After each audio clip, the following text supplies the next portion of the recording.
9 years, billions lost, a nation outraged, and now, after nearly a decade of silence, Vijay Mallya speaks. But here's the question India wants answered. Is this a moment of redemption or the most calculated PR move in Indian corporate history? I'm Uma, and this is Trendline Times, where we don't just report what's said, we uncover the power plays behind every word.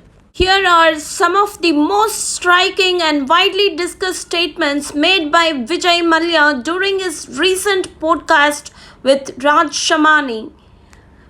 You can call me a fugitive, fine, but where is the chore coming from? Where is the chori? Mallya acknowledged his absence from India since 2016, accepting the label of fugitive. However, he firmly rejected being called a thief, questioning the basis of such accusations.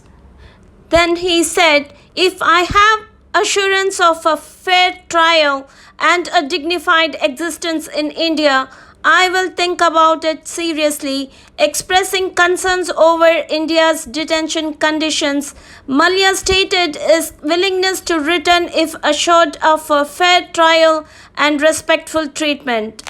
Then he said, I had to be in the good books of 29 chief ministers, highlighting the complexities of operating a liquor business in India. Vijay Mallya mentioned the necessity of maintaining favorable relations with numerous state leaders due to varying regulations.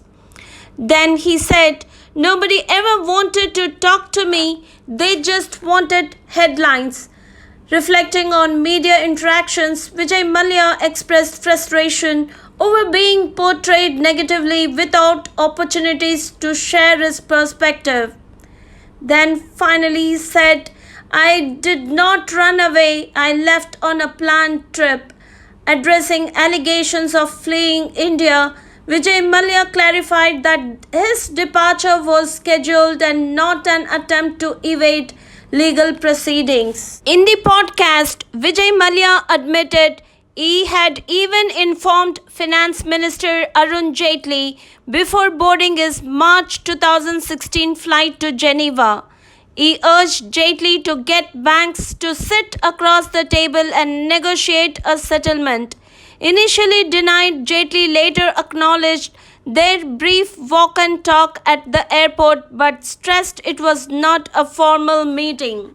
These statements have sparked significant public discourse with opinions divided